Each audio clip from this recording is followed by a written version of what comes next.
Freshers होते हैं, law graduates होते हैं जिन्होंने अभी अपनी लॉ कंप्लीट करी है या फिर वो फाइनल ईयर में, वो इस एग्जाम को भर सकते हैं और काफी अच्छे लेवल ऑफ एक्सपीरियंस के साथ साथ एक काफी अच्छी वैकेंसी को पा सकते हैं। ये वैकेंसी में आपका पे स्केल बहुत ही अच्छा होता है, जो कि होने वाला आपका 80,000 से लेकर 90,000 रुपीज तक। तो ये काफी अच्छा बन जाता है। साथ ही साथ अगर आपका पे स्केल की बात हम ना भी करें तो हम बात कर सकते हैं इसमें एक्सपीरियंस के बारे में। तो इसमें आपको काफी ज्यादा अच्छा ड्राफ्टिंग, आपकी रिसर्च स्किल्स काफी ज्यादा बढ़ जाएंगे, आपके कॉन्टैक्ट्स काफी अच्छे बन सकते हैं इसमें। साथ ही साथ अगर आप एक ऐसी वैकेंसी ढूंढ रहे हैं जिसमें आपको बिल्कुल ही काफी वास्ट लेवल पे नॉलेज मिल सके, एक सुप्रीम कोर्ट का एक्सपीरियंस अपने आप में ही काफी अच्छा बन जाता है। साथ ही साथ अगर आप कोई परमानेंट वैकेंसी के लिए जा रहे हैं और अभी आपने अपना कॉलेज कंप्लीट करा है या फिर एलएलबी कंप्लीट करी है, तो ये वैकेंसी आपके लिए बहुत ही अच्छी हो सकती है, क्योंकि इसमें आपको काफी अच्छे लेवल में जो एक्सपीरियंस है वो आप गेन कर सकते हैं। जो भी आपको ड्राफ्टिंग स्किल्स होंगी वो काफी ज्यादा इंप्रूव हो जाएंगी। तो इन सब चीजों को देखते हुए मैं आपको बताऊंगा कि मेरा खुद का एक्सपीरियंस क्या रहा। तो अगर मैं बात करूं इसकी, तो इसमें हमारे पूरे पूरे 3 एग्जाम्स होते हैं, जिसमें आपका फर्स्ट एग्जाम होता है एक एमसीक्यू टेस्ट, जो कि अब कंप्यूटराइज टेस्ट भी कर दिया गया है। उसमें आपके एमसीक्यूज बेस्ड क्वेश्चंस आते हैं और उन क्वेश्चंस में आपको काफी, अगर आपने सारे जो भी टॉपिक्स हैं जो मैं आपको आगे चल कर बताऊंगा, अगर आपने वो टॉपिक्स पढ़ रखे हैं तो आप उसको काफी अच्छे से क्रैक आउट कर सकते हैं। साथ ही साथ अगर हम बात करें इसमें ही आगे चलते हुए, तो ये सुप्रीम कोर्ट का एग्जाम तो है ही। साथ ही साथ इसमें जो भी आपके इंग्लिश और आपके जर्नल नॉलेज के जो भी क्वेश्चंस हैं वो भी पूछे जाते हैं, सो दैट आप एक केपेबल पर्सन बन सके सुप्रीम कोर्ट के क्लर्कशिप वैकेंसी के लिए। तो अगर मैं आपको बताऊं तो इसमें आपको काफी ज्यादा वास्ट नॉलेज ऑफ जीके होना जरूरी नहीं है। अगर आपको बेसिक जीके भी आती है तो भी आप इनके जो आपका प्राइमरी टेस्ट होता है, जो आपका फर्स्ट स्टेप होता है, उसको आप क्लियर आउट कर सकते हैं। और बेसिक बात यह होती है कि इसमें सबसे ज्यादा मुश्किल चीज ही यही होती है कि आप फर्स्ट एग्जाम के बाद सेकंड एग्जाम आपका इमीडिएट सेम डे पे ही कंडक्ट कराया जाता है। क्योंकि ये मुझे भी नहीं पता था, क्योंकि कोई गाइड नहीं करा था किसी ने भी, बट मैं अभी आपको गाइड कर रहा हूँ कि ये एग्जाम आपका डायरेक्टली एक ही दिन पे आपका फर्स्ट एग्जाम और सेकंड एग्जाम दोनों एक ही डेट पे कंडक्ट कराए जाते हैं। तो आपको रिटर्न एग्जाम के लिए भी सेम डे पे ही प्रेपरेशन करके जानी होगी। तो अगर आप एग्जाम भरने का सोच रहे हैं तो इस बात का ध्यान जरूर रखिएगा कि आप दोनों एग्जाम्स की प्रेपरेशन करके अच्छे से जाएं। साथ ही साथ आपको दोनों एग्जाम्स के बीच में 1 घंटे का गैप मिलता है, जिस 1 घंटे में या तो आप रिवीजन कर सकते हैं या फिर आप अपना लंच कर सकते हैं। तो बेसिकली आपको अपना जो भी लंच है वो आपको उसके साथ या तो सुबह ही करके जाना होगा ब्रेकफास्ट के टाइम, जिससे कि आपको एनर्जी बनी रहे और आप अपने दोनों एग्जाम काफी अच्छे से दे सकें। अब अगर हम बात करें आपके एमसीक्यूज बेस्ड टेस्ट की, तो उसके बारे में मैं डिटेल में आपको आगे बताता हूं।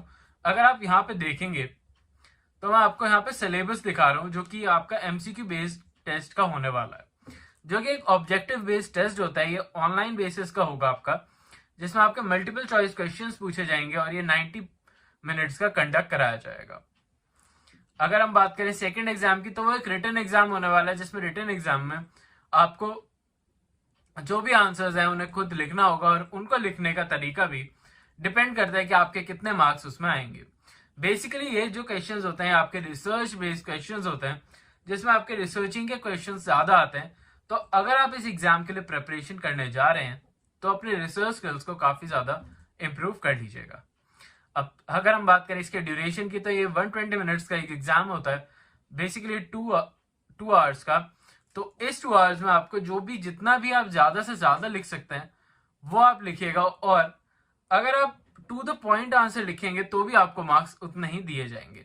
तो मैं आपको यही प्रेफर करूंगा कि जो भी आप रिसर्च कर रहे हैं या फिर जो भी आपको क्वेश्चंस के अगर आंसर टू द पॉइंट आते हैं और आप बेसिकली उन्हें अच्छे से एक्सप्लेन कर सकते हैं कम वर्ड्स में, तो आप उसकी कोशिश ज्यादा करिएगा।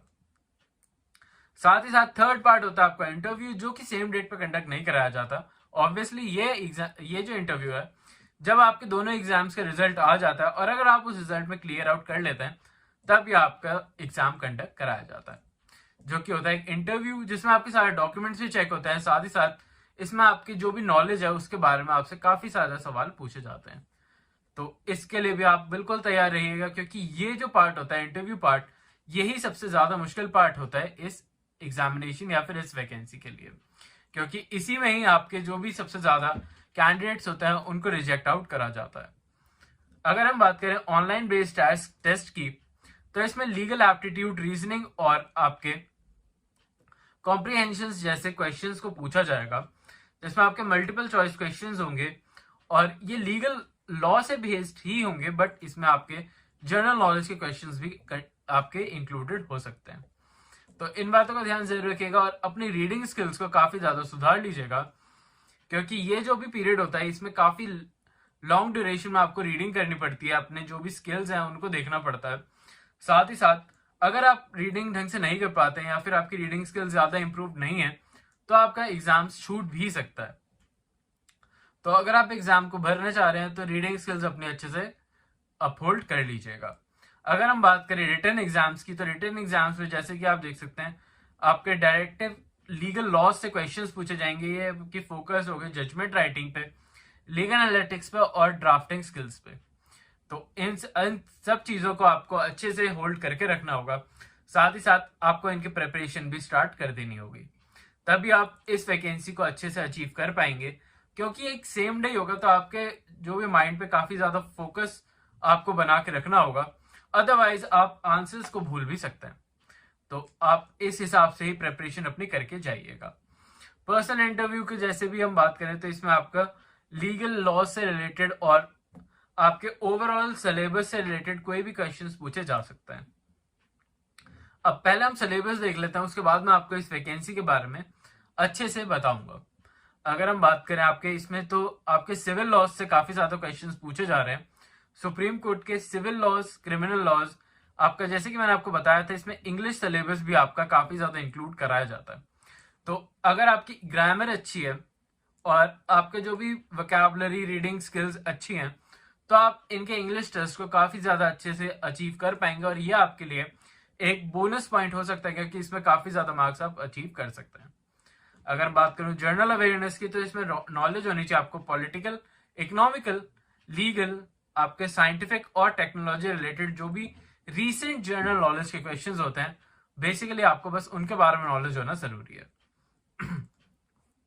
अगर हम बात करें इसमें हिस्टोरिकल फैक्ट्स के बारे में, कभी कभी क्वेश्चंस पूछ लिए जाते हैं, बट बेसिकली इसमें सबसे ज्यादा जो बिगेस्ट इवेंट्स होते हैं उनके बारे में क्वेश्चंस पूछे जाते हैं। तो आप जो भी बिगेस्ट इवेंट्स हुए हैं इस साल में, उनके बारे में अगर आपको एक वीडियो चाहिए तो वो मुझे कमेंट्स में जरूर बता दीजिएगा, सो दैट मैं आपके लिए वो वीडियो भी प्रिपेयर कर दूं। और यही वीडियो आपके लिए काफी अच्छी हो सकती है, क्योंकि जिससे आप एक बेसिक ओवरव्यू मिल जाएगा आपको कि कैसे आपको अपनी प्रिपरेशन स्टार्ट करनी है। तो अगर मैं आपको ये बताऊं तो आप जो भी आपका प्राइमरी एग्जाम होने वाला है उसके लिए आप अपनी इंग्लिश, जनरल नॉलेज और कंप्यूटर बेस्ड जो नॉलेज है उसको काफी अच्छे से पढ़ के जाइएगा, क्योंकि ये काफी ज्यादा आपके मार्क्स को अचीव करने में हेल्प कर सकता है, क्योंकि इसमें आपके ज्यादा से ज्यादा क्वेश्चंस आपके इसी में से आएंगे। साथ ही साथ जो डायरेक्ट क्वेश्चंस होते हैं वो इसमें से पूछे जाते हैं। अगर हम बात करें कंप्यूटर नॉलेज की, तो अगर आपको बेसिक कंप्यूटर नॉलेज है तो आप इसके जो भी क्वेश्चंस हैं उन्हें अच्छे से पढ़ के काफी अच्छे से अटेम्प्ट कर सकते हैं। तो आपके लिए बोनस क्वेश्चंस बन जाते हैं, जिसमें आपके MS वर्ड, MS ऑफिस, इन सबसे ही डायरेक्टिव क्वेश्चंस पूछे जाते हैं। Excuse me. अगर हम बात करें इसके आपके रिटन टेस्ट के सिलेबस की, तो उसके बारे में बात कर लेते हैं। तो अगर रिटन टेस्ट के सिलेबस के बारे में बात करी जाए, तो रिटन टेस्ट के सिलेबस में आपके जो भी क्रिमिनल लॉ और सिविल लॉज के जो भी क्वेश्चंस होते हैं वो पूछे जाते हैं, जिसमें डायरेक्टिव क्वेश्चंस होते हैं ये। और साथ ही साथ आपके जो भी लॉज आए हैं नए वाले, जैसे कि आपके जो भी नए लॉज आए हैं उनके रिलेटेड भी क्वेश्चंस पूछे जा सकते हैं, क्योंकि वो भी लॉज इसी में इंक्लूड करे गए हैं इस बार एग्जाम में। तो इसका ध्यान भी जरूर रखिएगा कि आप उन लॉज को भी अच्छे से पढ़ के जाएं।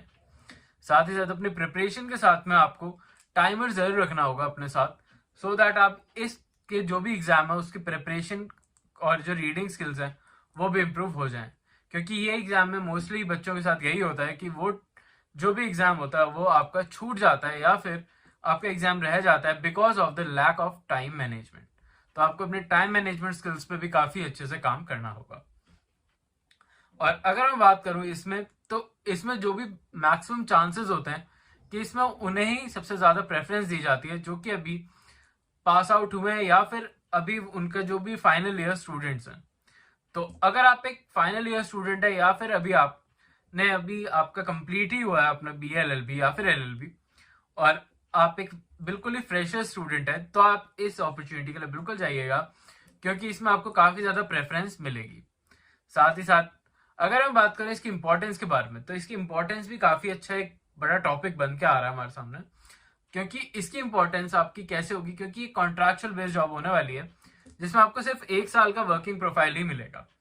पर अगर आप किसी परमानेंट वैकेंसी के लिए जाना चाहते हैं, या फिर आप ढूंढ रहे हैं एक ऐसी वैकेंसी जिसमें आप बहुत सालों तक काम कर सके, परमानेंट वैकेंसी, गवर्नमेंट जॉब, तो अगर आप किसी गवर्नमेंट जॉब को भरते हैं ये करने के बाद, तो इसका एक्सपीरियंस आपके लिए काफी ज्यादा अच्छे से काउंट होगा। साथ ही साथ आपको प्रेफरेंस दी जाएगी एज एक्स सर्विसमैन की तरफ से, तो आपको काफी ज्यादा आपको प्रेफरेंस दी जाएगी। साथ ही साथ आपका वर्क प्रोफाइल काफी अच्छा हो जाएगा। अगर आप किसी कॉर्पोरेट फील्ड में जाते हैं तो भी आपको काफी ज्यादा एक्सपीरियंस होल्ड करने को देखने को मिलेगा। तो अब बात कर लेते हैं इसकी वैकेंसी के बारे में, जिसके बारे में मैं आपको बताने वाला हूँ कि ये वैकेंसी की डेट क्या होने वाली है, कैसे आप इसे अप्लाई करेंगे, कैसे आप इसका पार्ट बन सकते हैं, उस सब के बारे में। तो जैसे कि आप देख सकते हैं, लॉ क्लर्क कम रिसर्च एसोसिएट की जॉब निकाली जाती है ये, जिसमें आपको सुप्रीम कोर्ट के एज अ लॉ क्लर्क काम करना होता है, जिसमें आपको असिस्ट करना होता है, और रिसर्च और जो भी आपके ड्राफ्टिंग वर्क्स होते हैं उनको आपको कंडक्ट करना होता है। साथ ही साथ जो भी एडवोकेट है वो अपनी खुद की प्रैक्टिस नहीं कर सकता है इस टाइम पे, बट आपको जो भी काम दिया जाता है, जो भी असिस्टेंट का काम है, या फिर जो भी आपको ड्राफ्टिंग स्किल्स होती हैं, वो आपकी यहाँ पे अपलिफ्ट कराई जाती हैं। तो ये एक तरीके से आपकी इंटर्नशिप बन जाती है, जिसमें आपको पेड इंटर्नशिप, जिसके आपको पे स्केल भी काफी अच्छा देखने को मिल रहा है। और जैसे कि मैंने आपको बताया था, यहाँ पे जो भी कैंडिडेट जिसने BA LLB या फिर LLB करी हुई है वो तो इसके लिए अप्लाई कर ही सकता है, साथ ही साथ फ्रेशर भी, और जो अपने फाइनल ईयर में, अगर आप BA LLB के लास्ट ईयर में या फिर LLB के भी लास्ट ईयर में, तो भी आप इसके लिए अप्लाई कर सकते हैं और एक इसके लिए काफी अच्छे कैंडिडेट बन सकते हैं, और आपको प्रेफरेंस भी दी जाएगी इनकी तरफ से। अगर हम बात करें तो कैंडिडेट के पास स्किल्स कौन कौन सी होनी चाहिए वो भी आपको देख लेते हैं। तो ये स्किल्स आपकी बेसिक स्किल्स के बारे में बात करी जा रही है कि आपके पास रिसर्च स्किल होनी चाहिए, एनालिटिकल स्किल्स होनी चाहिए, राइटिंग एबिलिटी आपके पास अच्छी होनी चाहिए, आपको नॉलेज होनी चाहिए कंप्यूटर की। अगर आपको कंप्यूटर की नॉलेज है तो आप बेसिकली आप फर्स्ट एग्जाम तो वैसे ही क्लियर आउट कर देंगे।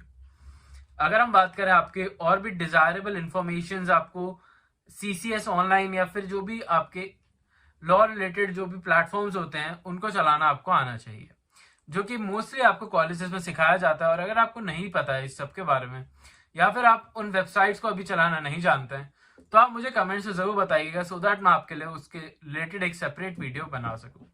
साथ ही साथ अगर आपको कोई भी ऐसा डाउट है या फिर आपको कोई भी ऐसी चीज में हेल्प चाहिए जिसमें आपको अपना एक्सपीरियंस लैक करता है, या फिर आपको किसी चीज के बारे में कम नॉलेज है, या फिर आप जैसे इन सब वेबसाइट्स के बारे में ही, अगर आपको इन लीगल वेबसाइट्स के बारे में और भी कुछ जानना है, तो आप मुझे कमेंट्स में जरूर बताइएगा, सो दैट मैं आपके लिए वैसी वीडियो प्रिपेयर करके ला सकूं और आपको उसके लिए अच्छे से गाइड कर सकूं। अगर हम बात करें एज लिमिट की, तो इसमें एज लिमिट में काफी अच्छी रखी जाती है, जिससे कि आपको बहुत ही कम लोगों को चांसेस मिल पाता है। ये जैसे कि मैंने आपको बताया स्पेशली फ्रेशर्स के लिए होता है, तो फ्रेशर्स को इसमें ज्यादा मोटिवेट करने के लिए ये बनाई गई है। तो कैंडिडेट जिनकी एज बिलो 20 है वो इसे अप्लाई नहीं कर सकते बेसिकली, तो आपकी एज 20 अबव होनी चाहिए और 32 से कम होनी चाहिए, तभी आप इस वैकेंसी का एक पार्ट बन पाएंगे। और इसकी वैकेंसी की लास्ट डेट होने वाली है आपकी 7 फरवरी 2025 की, तो उससे पहले ही आपको इस वैकेंसी को भर देना है और इसका एक पार्ट बन जाना है। और अगर आपने अभी तक इस वैकेंसी के बारे में नहीं सुना है, तो आप अभी आपके लिए ये काफी हाई टाइम हो चुका है, तो अभी आपको जल्दी से इस वीडियो को पूरा देखने के बाद आपको इसे जल्दी से भर देना है।